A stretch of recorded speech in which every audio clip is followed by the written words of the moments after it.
कही के नैला राजा रही गैल घरवा हो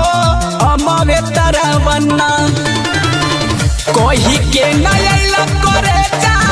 रही गैल घरवा हो हमारे तरवना राजा हुआ हमारे तरवना तमाचा मरला से चूड़ी हरवा हो